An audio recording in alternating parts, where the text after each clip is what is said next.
Little Mix to me are my girls.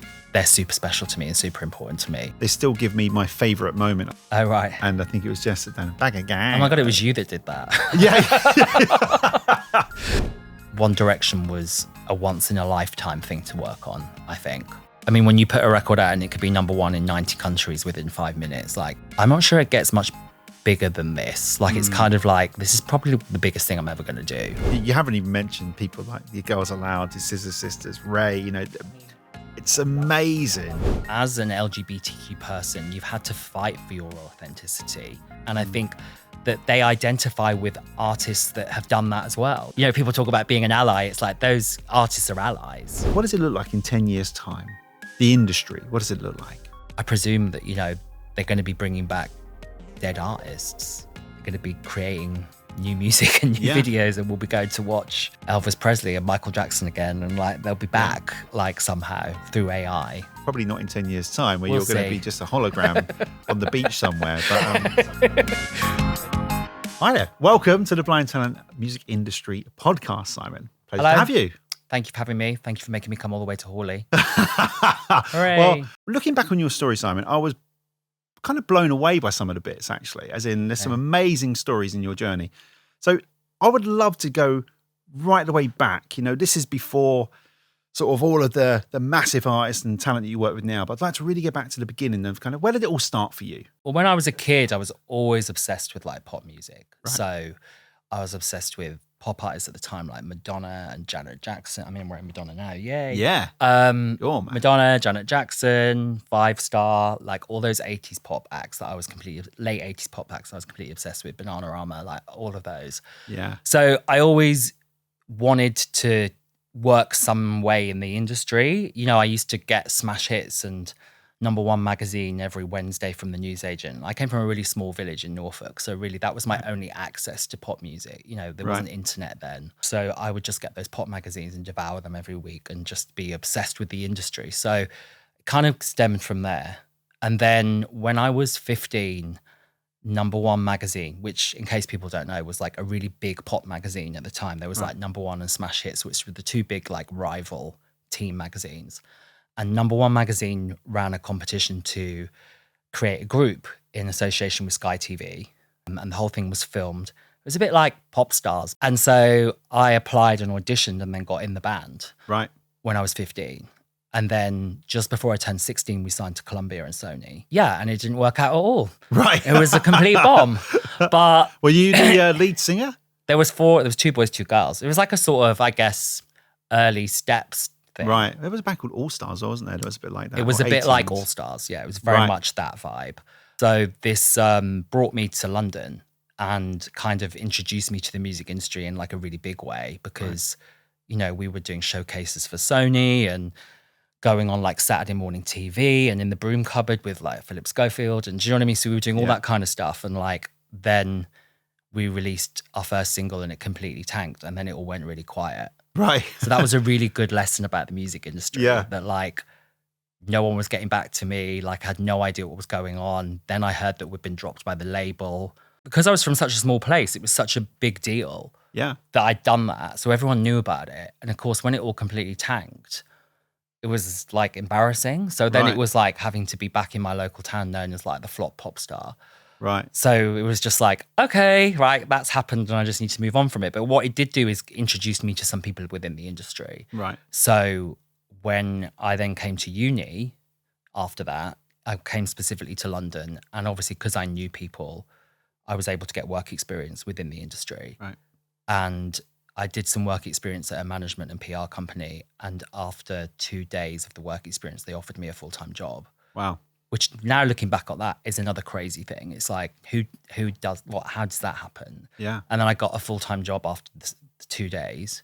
So I would work part-time at this management company whilst I was also at uni. So I was already like working in the industry really. So that's kind of how it all began. That led you through management and then ultimately on to PR. Yeah. Right, a little bit further along. So what was that first role that you got outside of the management that you thought, okay, I've arrived here. Simon's arrived. Well, I don't know about arrived, but I well, you know, kind of maybe kind of a big deal. Maybe I'm on the rise again. I don't know about being a big deal, but like certainly like my first job in music after that was working for a company called Appearing, which was run by a guy called Scott Peering, who was like a music legend who's no longer with us. And I was his assistant for a bit. And they did promo for people like Prodigy and Pulp and kind of music that I wasn't massively into, to be honest, but like it was a good opportunity. And that gave me the leverage to then get a job at Freuds. Which kind of was, I guess my main thing, because I worked at Freuds for 7 years. About 2 months after I joined, there was this rumor going around the company that they were going to get the account of SMTV and CD UK. And that had just been on air, but it wasn't actually really doing very well when it first came out. I mean, people look back on SMTV now and feel like, oh my God, it was that massive show with Ant Dec and Cat and stuff. But when it first started, it wasn't doing great. And so they brought in Freuds to do their PR to try and raise the profile and try and like beat Live and Kicking, which was on the other side. And and I heard within the company that this was happening. So I went up to see the boss and I was like, I want to do this. And he was like, well, you're not experienced enough to do it. Like, you've just started. And I was like, no, I really want to do it. I'm going to be really brilliant at it. Let me do it.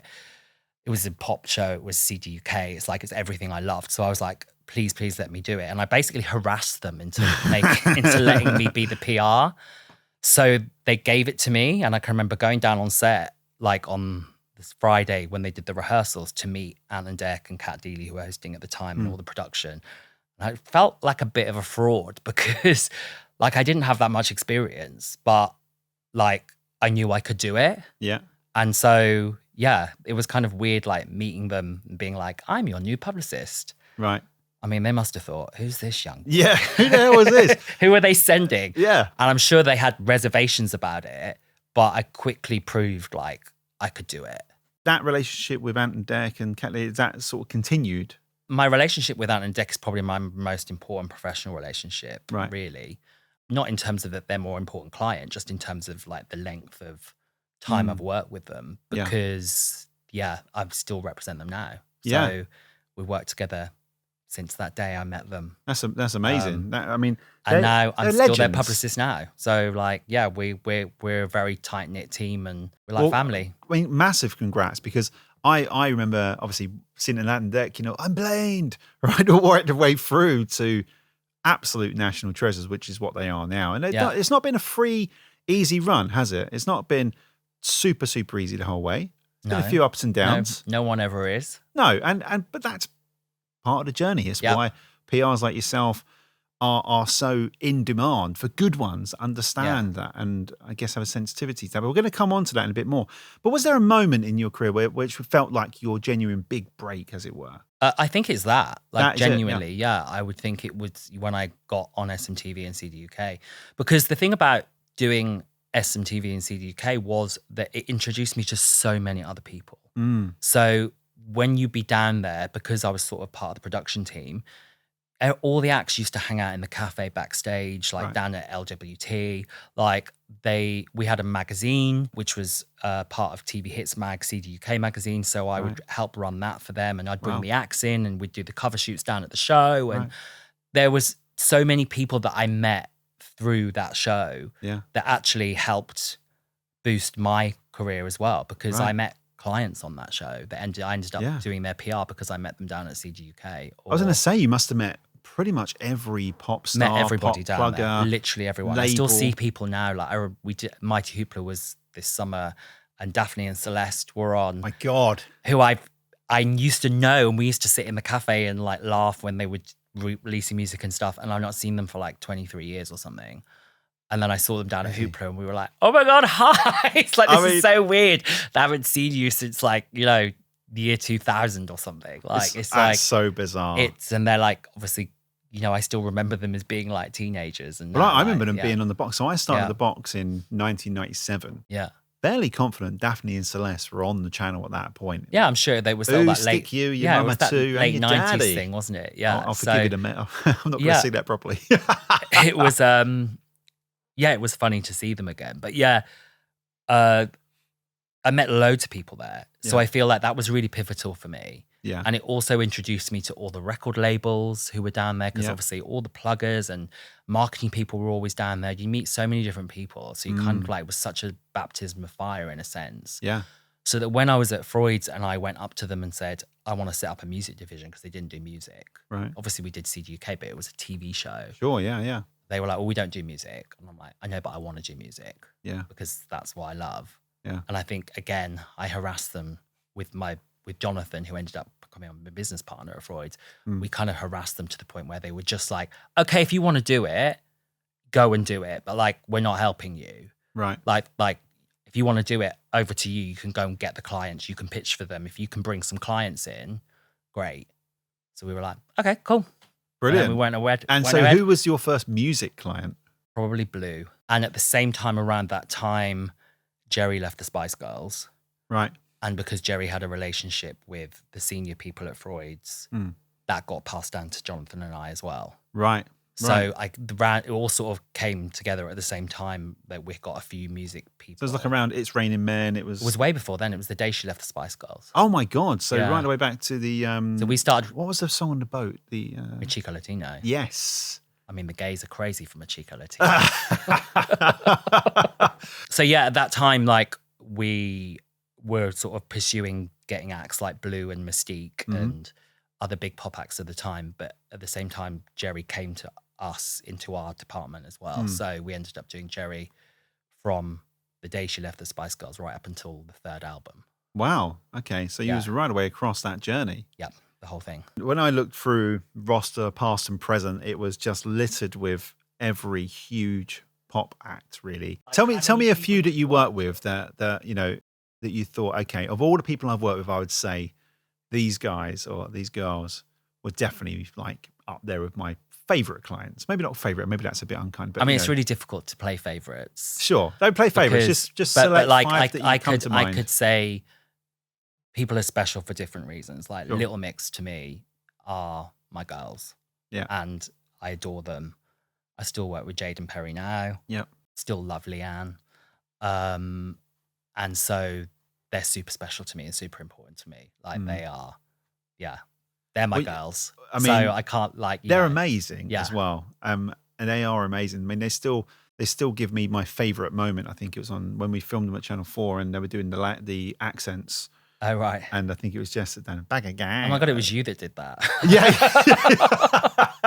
Yeah, hopefully we didn't do too much damage. It wasn't quite like Craig David's Bow Selector, but it definitely... that was definitely another moment. Had an impact at the time, yeah. Yeah. So definitely those girls, and I love them. Obviously One Direction. Like, I mean, how could I not mention One Direction? Like, that was a crazy ride. And again, I still work with Louis and Niall now. Yeah. And so there's still a connection there. But, you know, One Direction was a once-in-a-lifetime thing to work on, I think.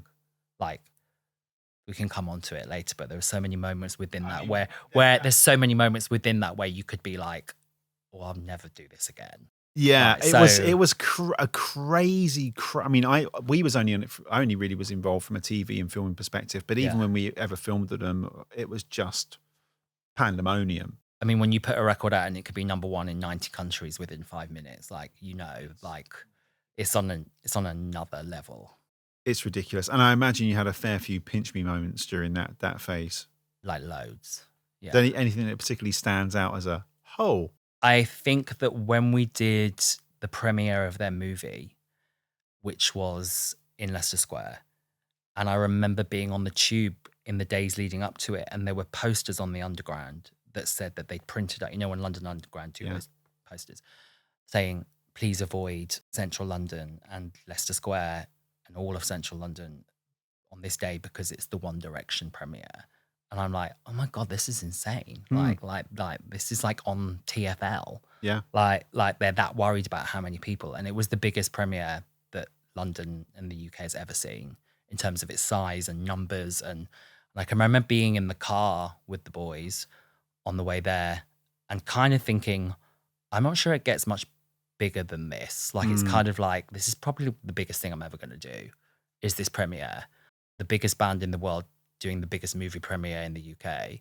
And, you know, I was obviously walking the band down the red carpet and doing all the interviews and I was the one responsible for them at that part of the evening. So, yeah, I mean, it was exciting. Like, and I absolutely adored those boys. So, it was great. I mean, just one of the biggest pop bands of all time. And obviously their story is incredibly rich with lots of texture and lots of ups and downs and lefts and rights, and obviously we've got a lot more we could go into there. But I really, really want to talk a little bit. I mean, you haven't even mentioned people like the Girls Aloud, the Scissor Sisters, RAYE.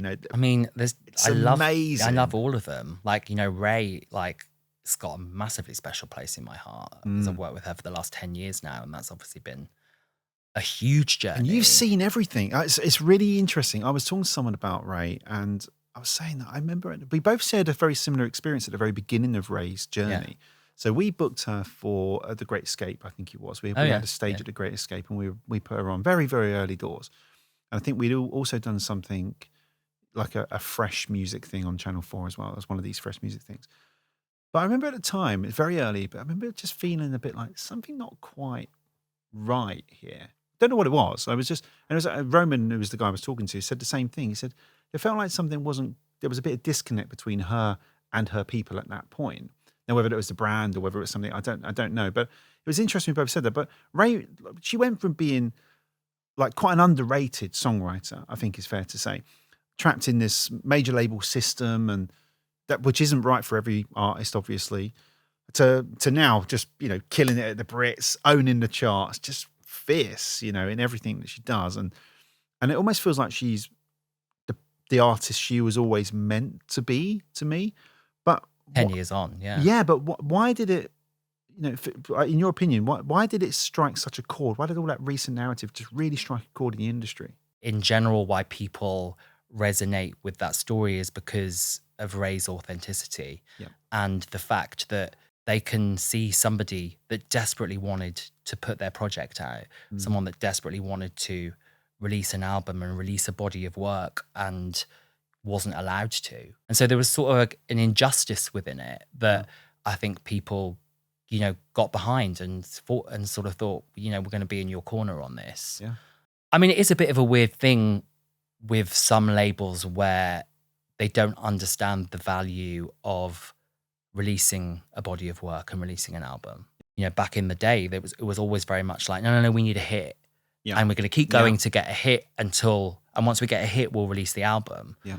And it's like, I don't know. Like, I feel like, how are you going to grow a fan base without putting out a body of work? Yeah. Like, when you're just 100%. Putting out random songs and it's like, there's nothing to kind of hold it together. And like, sometimes you could put an album out and it might not do so well in the beginning, but over time people are streaming it and they're listening to it and they're growing to love it, and it's growing and it's creating a fan base by having a body of work out there. Yeah. I sometimes struggle with how people think you're going to create a fan base without a body of work. Yeah, well, the body of work is often the representation of the project, and if you are trying to develop, it's called discovery for a reason, right? Yeah. You don't just discover one hit, you go down the rabbit hole. I love this artist, I wonder what this song is, this song. Oh my God, I wonder what they were feeling here. And I tend to agree. We moved, didn't we, more recently as well into it's got to be single by single. And I don't really know where that agenda came from, because I've almost felt like for Spotify it works, just keep releasing every 6 weeks. It kind of felt like for the majors it works because just keep releasing it, and if you have a hit, we'll give you some more money. Whereas actually for the artist, it didn't work for the artist at all. It doesn't even now work for the artist, because we as music lovers and consumers, not just work in the music industry, we want to enjoy a body of work. We want to understand how, and also if you take 6 months to a year to release 6 songs, how relevant is that body of work? Also, you're losing people's interest. Yeah. Like, especially now we're moving on, people move on with things so fast. So, if there's not a whole body of work to latch onto, they're not still going to probably be listening to the track you released a year ago. Yeah. Without it being followed up with something. So I think it's sort of the same story though, because I can remember this all being a conversation like 15, I'm sure you remember, like 15, 20 years ago, where it was like, we're not releasing the album unless the single's top 5. And do you know what I mean? It's just another version of that where it's like, unless you hit a certain number of streams now, we're not going to put the album out. And it's just like, I think, artists should be allowed to be creative, and part of the deal should be that they're allowed to put their album out regardless. Totally. I understand there's a financial issue for labels, but ultimately you've got to invest in people to make money. It is funny because I do find that the labels are changing, and they constantly change anyway, but certainly more recently, my experience of labels is a little bit more risk averse. It's like, actually, this catalogue artist over here, we can kill that. We can just repackage it and put an arena tour on.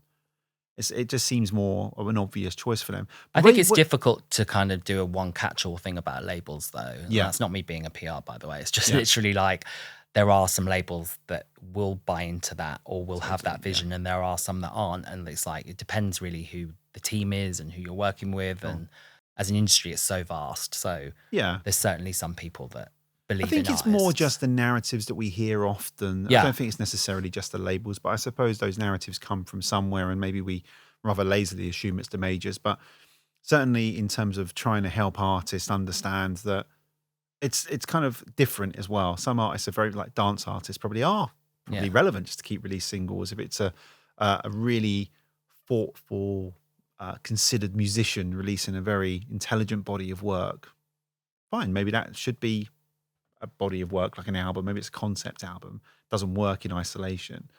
But I think it's difficult as well, because I can understand why, if someone is a celebrity artist, so AKA they've been around for a long time, they've got a profile, they're written about in the tabloids and the papers and blah, blah, blah. So, they get that pressure of at that point where it's like, well, we're not putting the album out if it's going to bomb, because then that's going to be a negative story. Yeah. So I get that. So I think it's a slightly different set of rules for an established artist about when the album should drop, and because no one wants a flop on their hands.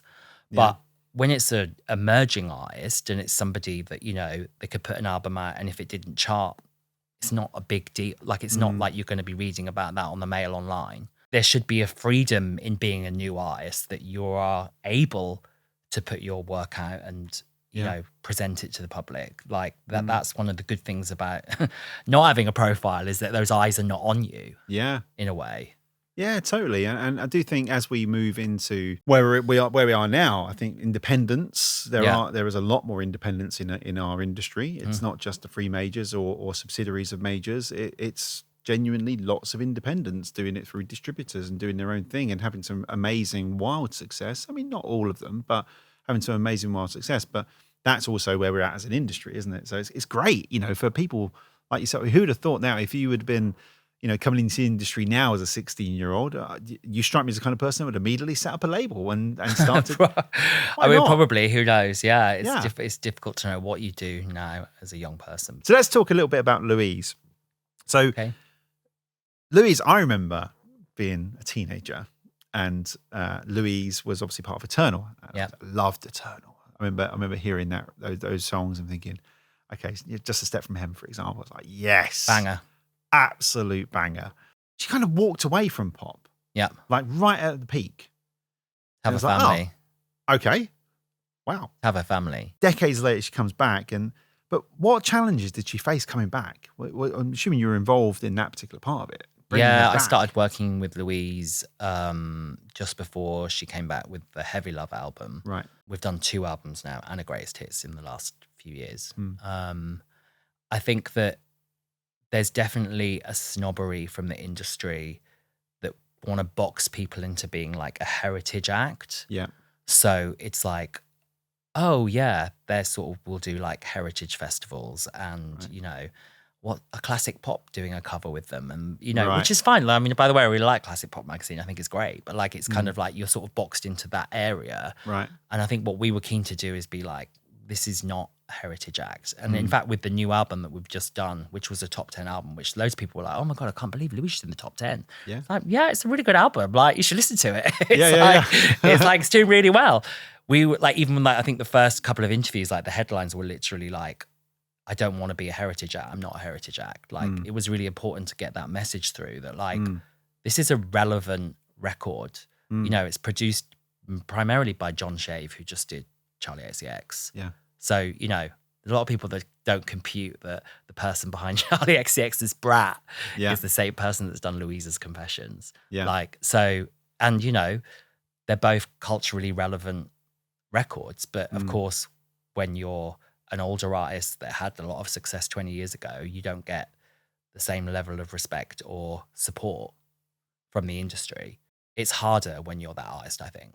I think it's very interesting because again, we don't want to necessarily go down the line of ageism in the industry and things like that. Well, I but, mean, that is a part of it, of course. Right. But I mean, I think a lot of these, I mean, you know, if you look at the fact that Kylie came back with like Padam Padam and was like a massive record, like that far into her career, yeah, it shows that like it's kind of irrelevant. Like Mm. it's kind of like it's about the song and it's about the artist. yeah, And I think that was a bit of a wake up call to loads of people in the industry that had written someone like Kylie off. Mm. Like, oh, she won't have another hit. Like, you know, she can release albums and get a number one album because of the fan base. And, you know, we'll talk about later probably Yeah. like queer fan bases and how loyal Yeah. they are to people. yeah, But like, it was like, oh, it won't be, she'll never have like a culturally relevant record. And then she comes out with Padam. I think it's interesting because like I've seen Kylie do interviews where she talks about like now at her concert, she's got like 12-year-olds and 14-year-olds and 16-year-olds who come into it now because they love Padam and the Tension album and they love like this unimportant to them, like this whole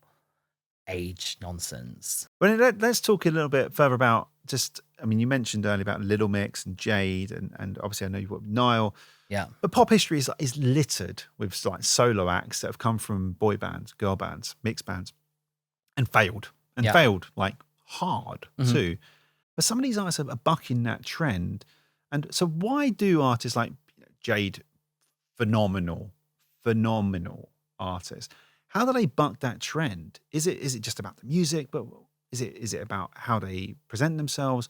Is it about having great PR? I mean, tell me. I'm not going to sit here and say that. I mean, I think it's, I mean, yeah, obviously it is to some degree down to having a great team as well. Like, you know, I think, you know, it is a team and everyone is working at their A grade. So therefore you're going to get great results. But it comes down to basically being an authentic artist. And I think we use this word authentic a lot now, it's thrown around a lot. But ultimately, if you've got authenticity where you're saying something with the music, there's a message behind it, when you're doing the press and the interviews and the podcasts, you know, people can see that this is real, it's your creative, you're behind it.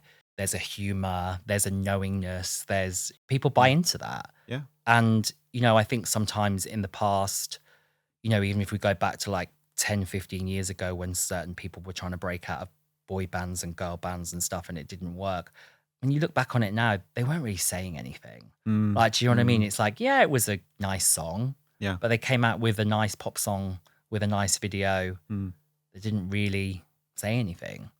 And actually, in order to really break through, you kind of need to be saying something, right? You need to have an authenticity about your music and your creative. Yeah. So from a PR perspective, how would you shape that for an artist? How does that process start for you? Is it about just sitting them down and going, right, what really matters to you? Or is it more cynical than that? No, it is literally the first, what you say there. I mean, it's very much sitting down with them and talking about where they see themselves, what they want to achieve, what's their like mission statement, so to speak, with the whole project, and then working out where that is best placed to be placed. So, you know, a lot of people think maybe a lot of these campaigns just sort of happen, but there's months and months and months of planning involved in strategically thinking about like which magazine cover should we do, which interview is going to best reveal the creative in this, you know, which outlets align with the project. There's a lot of strategy that goes into it. And I think without that, I'm not sure. I think that, you know, PR is really important in the beginning stages of a project. Obviously, as it goes on and is successful, it's more about then managing the project. But at the beginning, it's really the PR and the press and the media that sets the tone for how much support you're going to get from streaming services, from radio, because they'll want to see certain things from the artist in order to give their support. Yeah. So it's kind of really crucial at the beginning. Yeah. And we've talked a lot about this with lots of people over the years, but certainly even within this podcast around PR more generally. You know, it used to be you'd go to a record label and there'll be a TV team, a radio team, a PR team, an online team, be all these different teams. And increasingly we're seeing those teams kind of shrink, but PR still seems to be a big part of it. And I wonder how much of that is down to the convergence of platforms, and whether PR now is bigger than just getting into the press and finding a narrative. What's your experience of that? Are you finding PR is a much bigger thing now? It's definitely more broader now. Yeah. It's always been a dual thing for me because I've always worked, and this podcast is about the music industry, obviously, and I've worked a lot in the music industry, but I've also worked a lot in the entertainment industry. So I've worked a lot with TV stars and presenters and non-musicians as well. And it's weird because when you're a TV presenter, you're literally going to hire one person to do your PR. Right. So like, and then, so you're all encompassing. So in a way, I've sort of always done everything. Right. So it's kind of weird that like, I remember back in the day when I was doing music and I'm just doing press. Yeah. As you said, there was someone doing press, someone doing online, someone doing radio, someone doing TV, someone doing socials, so I was just press. So then I might be down at like the Graham Norton show and everyone would be like, what are you doing here? And it's like, oh, it's because I booked it for that presenter because I'm doing everything for them because they're not going to pay 6 different people to do the job. Yeah. It's like I do everything. So in a sort of way, I've always done everything. But I feel like even with like the music clients now, you end up being way more involved with things because it isn't just about press.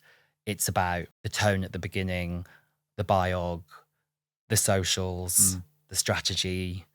It's everything so it's more encompassing now, definitely. But I prefer that, to be honest. I never really liked being cornered into just being like, you do press. Because I felt like I had kind of more to offer than just that. Not in an arrogant way, but just in a way that I love the music industry. Like, I feel like I can tell a good song. Like, I feel like I know a lot about it. So I never wanted to be like just pigeoned into that pigeonholed into that world of you just set up magazine covers. But you're so much broader than that anyway. Even just listening to your history from, coming through management and then going into PR as it was, and SMTV and CD UK, and then managing talent like Ant Dec, you're across so many different areas. Yeah. I mean, how does it feel for you sometimes? Does it still feel really fresh and new and exciting to you? I think this industry doesn't leave a lot of time to reflect, to be honest, because everything is, so more 24/7 now than it's ever been, like in terms of the demands on your time. So I don't think there's a lot of reflection going on. There's things that I still get really excited about, of course, or else I wouldn't do it. Like, I think once you're not excited about doing things anymore, you might as well forget it, really. Right. Because then you're basically just doing things for money. And I've never, ever made decisions about doing stuff based on money. Right. I mean, I can be fortunate to say that. Like, I've never had to do stuff like, oh, I should do that because I'll take the money. But I've always made decisions based on creative and based on how passionate I was about being involved with the project. Yeah. But I like the fact that you got Ant Dec, and there is something about having that working class background. I know for myself, I have that working class background. And so I've never been money driven, ever. Yeah. It's always been success driven. I want to do good things and be the best that I possibly can within my abilities that I have, and so it's never about money for me either. And I think that's a great position to be in. I love what I do. Yeah. And I think every day, if you get up and go, I'm going to do my work today, and it's great. I think you're living a very privileged life. Yes. Regardless of the cash. For sure. Really, really believe that. And I wish more people actually felt that way about their work, because that's definitely not what everyone feels, sadly. No, definitely not. And also, a lot of people find it hard to understand our industry. Like, I feel like my mum and dad and brother and sister still don't understand it. They still don't know what PR is. Like, they still don't understand the industry.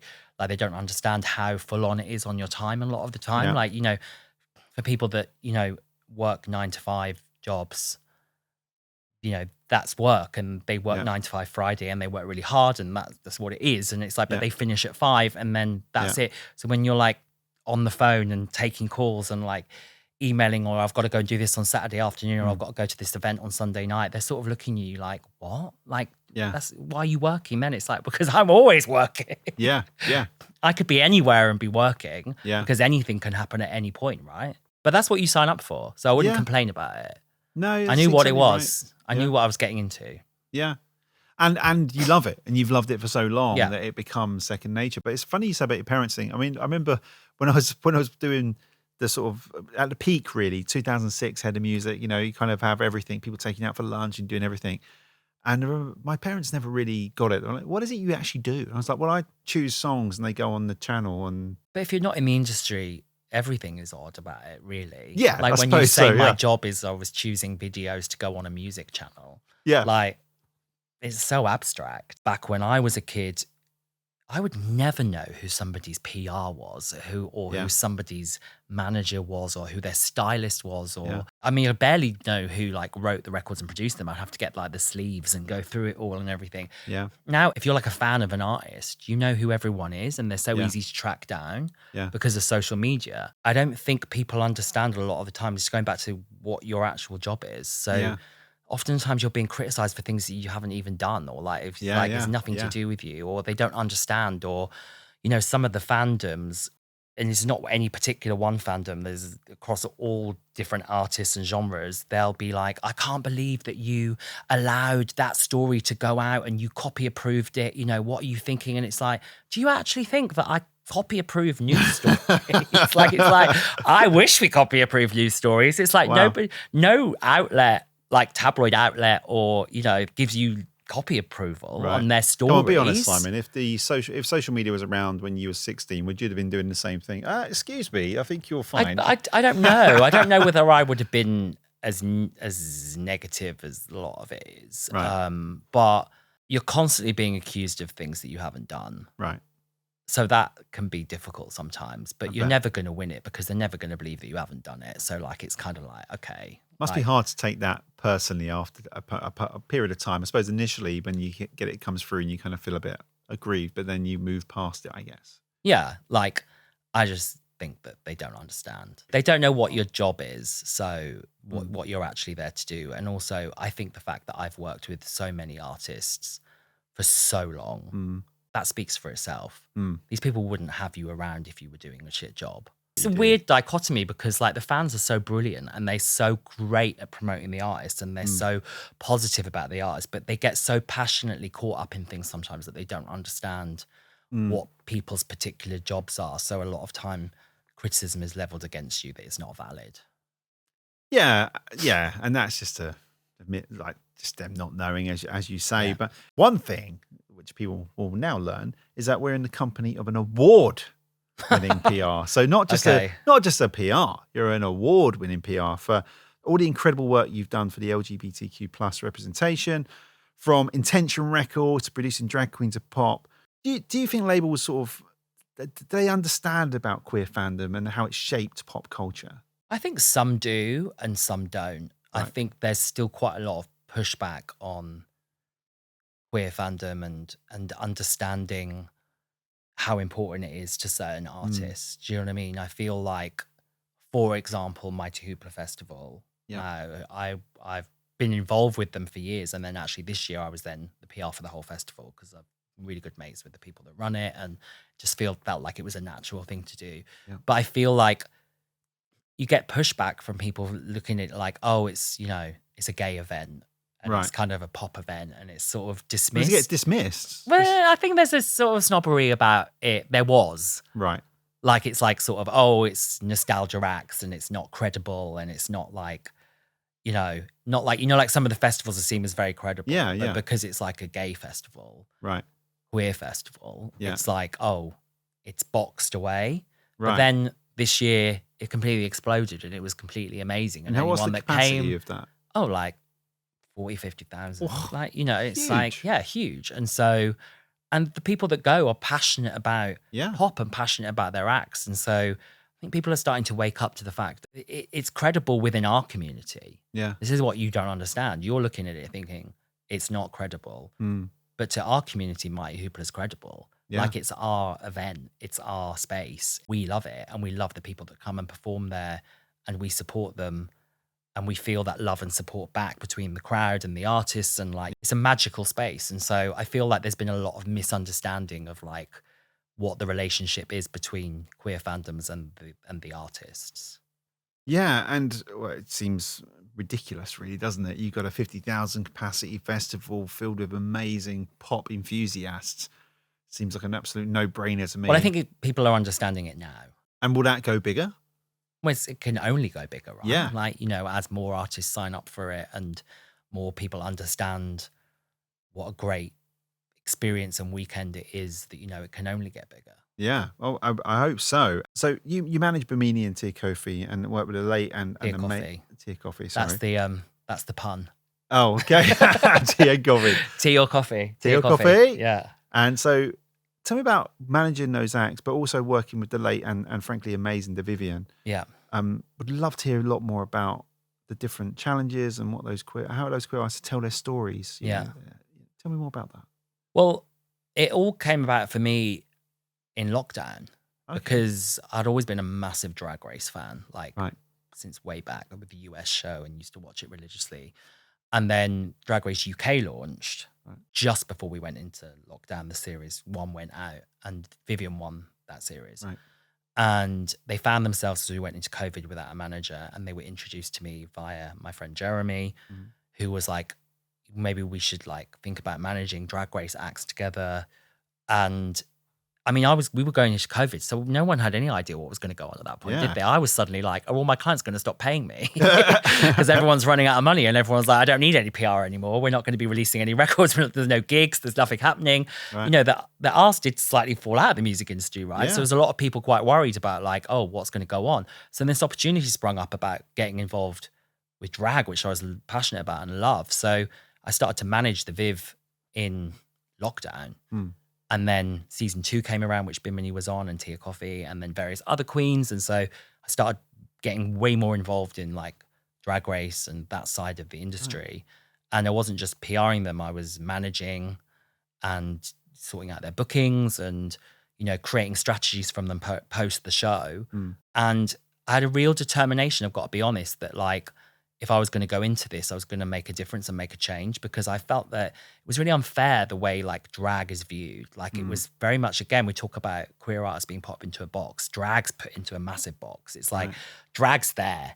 Like, you know, drag is not mainstream. It's not, no drag artists assigned to record labels. Like since when we look back in the day, you'd have had like Lily Savage and, you know, but since those days, you'd had no drag on mainstream TV, hosting shows. You know, all the big reality shows weren't booking drag artists.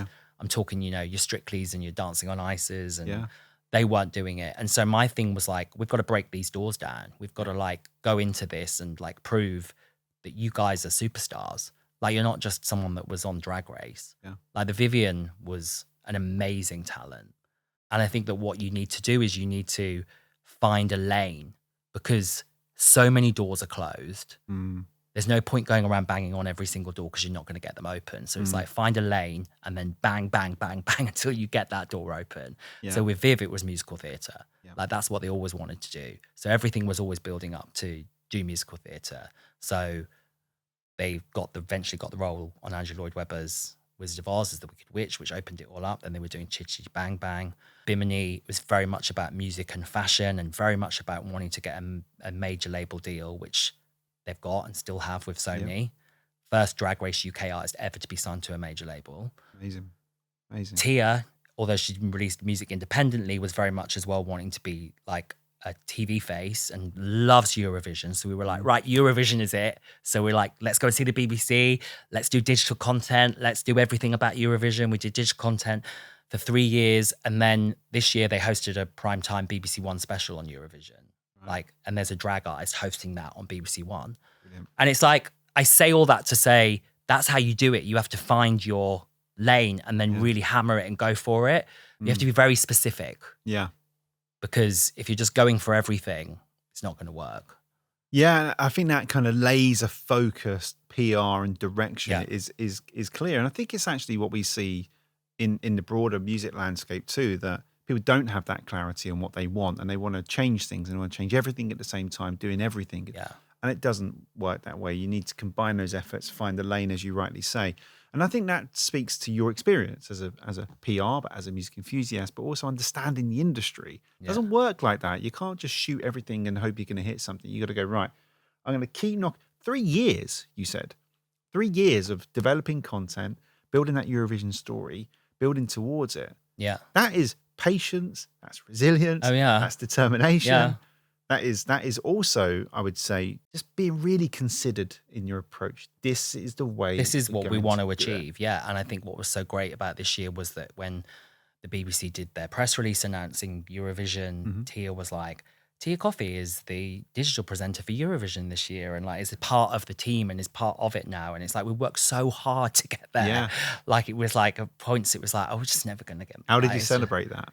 Well, we were out in Eurovision, so we were Right. there. So You just went and had it- we were just had it there. large. It was just like we're out there, but working obviously and doing stuff. But like, yeah, it's you have to celebrate the wins with queer artists, I think, because it's hard. It's tough sometimes. There's as I said before, it's like doors are closed. Yeah, and I think more people like yourself in the industry taking on that mission and helping shape the industry. I was talking in an earlier podcast around how, we talk very freely about race and gender, but we don't necessarily talk specifically about the queer community. And I think that is an area that we need to talk a lot more about, because I think the wonderful thing about the UK and some of those more liberal countries is that we are open. Celebrate how unique and brilliant we all are. I think it's an amazing thing, and congrats. And of course, I'm getting the award because that deserved because of all the great work you're doing. I've said it before and talked about it before that, it's so important that queer voices are raised up at the moment and are given a platform because, there's so much going on against the community, especially the trans community, that, you need cheerleaders. You need people that are out there fighting for you in the mainstream. Yeah. Because there's so many people that want to shut those voices down now. So it's kind of more important than ever, I think. Yeah. And again, congrats. I think honestly what you're doing is fantastic. I'm sure it's hugely appreciated across the community. I'm sure there's more to come too. I think so. I think like it gives me joy in my work that like I can try and make a difference and can help queer artists. Like I think I've worked for a really long time, working with a whole variety of people. But I think that the last since lockdown, really, the last 5-6 years, I've definitely been very laser focused on like what I can do to help the whole community. Brilliant. So let's talk a little bit about loyal and fandoms. We touched on fandoms earlier. You like your Lady Gaga, Troye Sivan, Charlie XCX. They're powered by LGBTQ plus communities.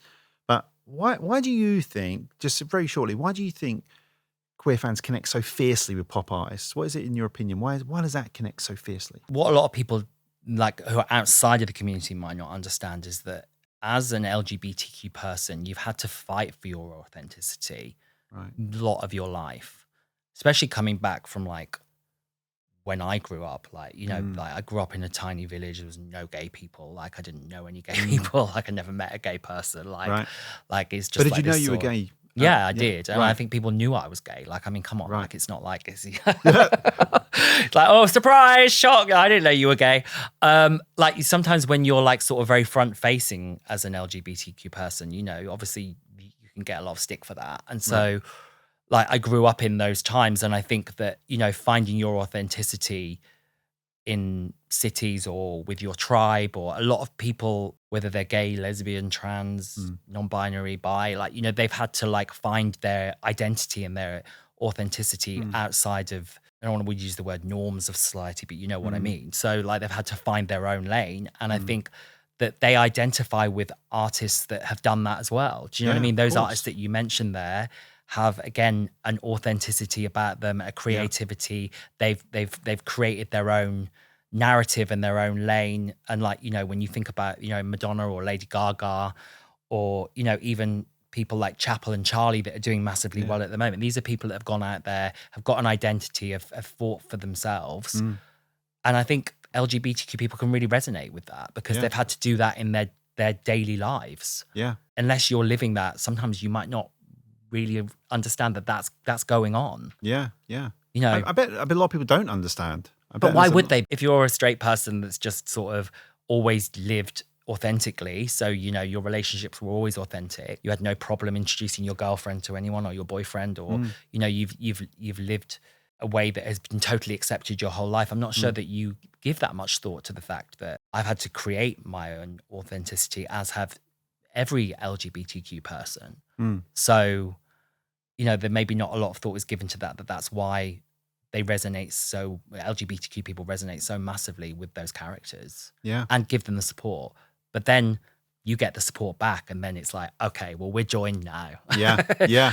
You know, people talk about being an ally. It's like those artists are allies, and we don't take that for granted as a community. Like, you know, it is very symbiotic because of that. I'd never looked at it really from that angle before, Simon. So thanks for that. I remember when my daughter came out to me when she was 16, and she felt very awkward about it. And I have obviously been surrounded by gaming my entire music career. Yeah. And so it was very normal for me. It didn't feel strange at all. In fact, I already knew. And then when she came out, I was just like, yeah, it's cool. You know, just tell me like how you want me to engage with you, because and I think that's the bit that needs a little bit of adjustment sometimes, is asking, actually, what would you like me to refer to you as? He, she, they. You know, she changed her name. There was a few challenges, and even as a parent, it was like, oh, okay, this is a lot of change. Of course, yeah. You know, actually, what do I?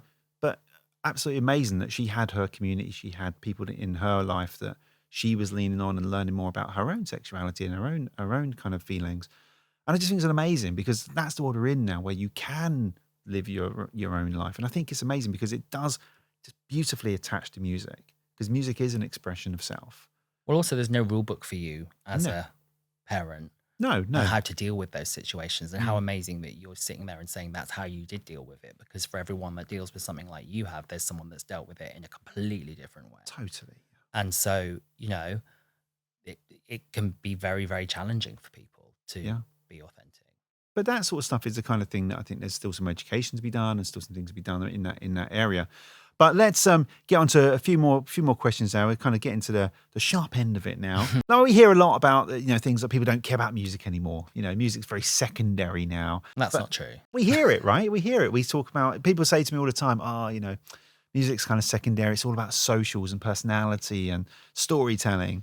But what do you think is one of the biggest misconceptions around artists, and also fundamentally how PR kind of plays a role in that too? Well, I think within the music industry,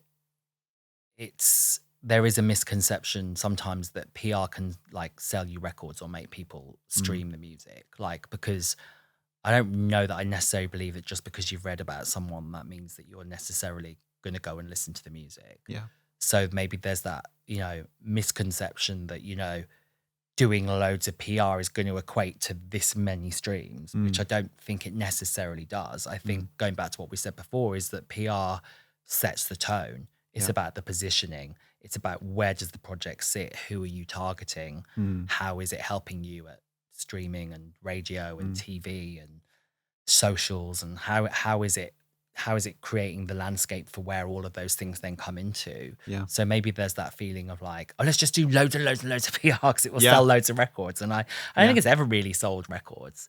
Like sometimes you can think back on like artists that were huge in the tabloids or huge like everywhere, but really total flops on selling records. Like, do you know what I mean? Yeah. PR doesn't necessarily sell you records, but you know, it sets the tone. So have you ever seen one big mistake from an artist that you thought, that's like a golden rule, don't ever do that in PR? I mean, I'm sure there's a few. But I mean, loads, which I'm not going to get into. But if you've set out your stall in a certain way that you are supportive of certain things, or you know, I think that, you know, making a mistake that shows that you're not who you said you were, that can be quite damning, and people can be quite unforgiving about that. Where it's like, hang on a minute, I thought you said and actually what you've just done is completely at odds with that. That can be like a massive fundamental mistake. Yeah. I also think sometimes it's like, take a breath. You know, we live in a world where TikTok and Instagram in particular people are sort of artists and general public, everybody is encouraged to like put everything out there and like, you know, live in the moment and, you know, speak out on things straight away and give your opinion and have a hot take on everything. And it's just like, sometimes have a bit of a breath and think, because sometimes that hot take can be a massive disaster that you haven't thought through because you posted that. And then it's like, that's offended a whole load of people. And then you're back in the realms of the confessional to camera of, I'm so sorry, I didn't mean to offend anybody. Think about it. Take a breath. I don't think as artists, they have to say something about everything and be involved in everything and have a hot take on everything. And it's kind of like, because that's where it starts to unravel. If you genuinely have a passion and an opinion, make a considered and passionate statement about it on your socials. But too often, I think people are too quick to just... But sometimes they're doing it. One of the things I see, which is connected to what you said, is when something really big happens in the world, and they rather than thinking, do I have an actual opinion on this? They go, actually, can I capitalize off this? So if I come up with a hot take on this, even though I don't really care one way or the other, because I might get some more followers. There's that sort of side of it too, which is not even as considered as maybe what you're suggesting there. It's more just, cynical. Right, everyone's talking about this. Quick, let's do something on this. Yeah. Advisable in PR? Not really. I don't think having a take or opinion on anything that is not genuine is advisable. Right. It most probably will unravel, right? Yeah. You'll get found out. Yeah. I think it's the word that we've said the most on this podcast is authenticity. But on every podcast, to be honest. Again, it's like, just be authentic and be, if you genuinely believe something, be considered and say it. So we're on to the final question. Now, this is a question we tend to ask a lot of people. So as we move into the next 10 years, obviously we're seeing now the dawn of AI and what that capability is going to look like and how is that going to change not just PR, but just the entertainment landscape more broadly. What do you think if you look inside your little crystal ball, what's the next 10 years look like? What does it look like in 10 years' time? The industry, what does it look like? I mean, it looks like an industry that I probably won't be in. So, right. I'm not sure that I'd still be doing it in 10 years' time, probably. Right. I mean, it's kind of how would you even answer that question? Like, it's like 10 years ago, would you have predicted where we are now? Like, obviously, I think that streaming will move on somehow. I don't know whether Spotify will still be the major player. Maybe they will be. Like, maybe like they'll develop and grow and still become the leader in the marketplace, or maybe someone else will come in that will rip up the rule book and take over. It might be in a completely different place in terms of how people consume their music again. Like, who knows what technology will bring, and who knows what importance will be put on media and promotion in 10 years' time. Like, will print magazines exist? Will those websites be important anymore or not? There'll be a brand new social platform, I'm sure. There'll be the new TikTok or the new Instagram. Everything's going to move, isn't it? It's going to change again. I don't know about the AI thing. Like, that's the world that I'm resistant to. Right. I mean, it's a contentious issue, isn't it? Because obviously as an artist, it's threatening because if you're an artist, you want everything to come from you. So you want it to be your music or your words or your take in an interview or, but I mean, I go on YouTube now and I see like a song by an artist where it's like, that's not them singing. I mean, I've seen like videos of like Lady Gaga doing a Michael Jackson song. Yeah. And it's like, I would think that is actually a Lady Gaga video. Like that looks so realistic. Yeah. So it can be worrying times, right? Because it's like, well, where does this end? Like when you can just create music videos for anybody. I presume that, they're going to be bringing back dead artists. Yeah. Like they're going to be creating new music and new videos, and we'll be going to watch Elvis Presley and Michael Jackson again. And like, they'll be back like somehow through AI, which is kind of a scary thought, right? Maybe that's what's coming next.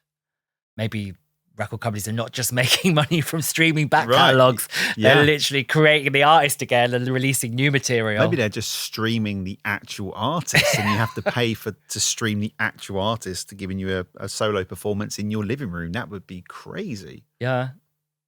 But it feels like that's very possible, which is odd.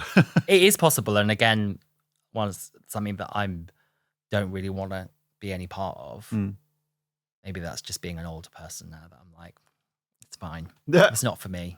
I can live back where I was. I don't need all that. Things were certainly a lot simpler then. But then you look at technology and think things could get even more wild and crazy in a good way too. But look, thank you so much for schlepping all the way down here. I know, what a schlep. To Surrey and sitting with us and It has been a really fantastic interview. I've really enjoyed it. And thank you so much for your own authenticity and honesty in these areas. And I know some of these areas can be a little bit kind of, delicate to maneuver. But actually, I think we've covered a lot of ground today. I think there's a lot of inspiring stuff in the conversation. And I really hope that people listening take some of this away with them and really absorb it and digest it and see if they can put some good into the world. But also more than that, how fun just to talk about all those great pop stars and artists that you work with and those great stories that you've been part of. Yeah. And I'm sure you're going to be part of many, many, many more. Probably not in 10 years' time where you're going to be just a hologram on the beach somewhere. But we'll see. I'll be a hologram. They won't even need PRs. They'll You'll just be in some kind of self-induced They'll just have coma. AI PRs. Yeah, exactly. There'll be a virtual Simon we want Jones. it to be this. This is what we'd like it to be. And then they just come out. I quite like the idea that you would be at different events all at the same time. Yeah. Just as like a hologram. I mean, that could be quite useful now, to be honest. So, yeah, I quite like the idea that I could just be a hologram and they can sort of maybe look a bit younger and just, this is Well, I'll definitely take that. Yeah. Well, look, thanks again so much for coming. I really, really have enjoyed it. Thank you. Thank you. Make sure you subscribe and drop us a follow on Instagram to get involved with the conversation. For more information, go to blindingtalent.com or drop us an email at industry@blindingtalent.com. Thank you.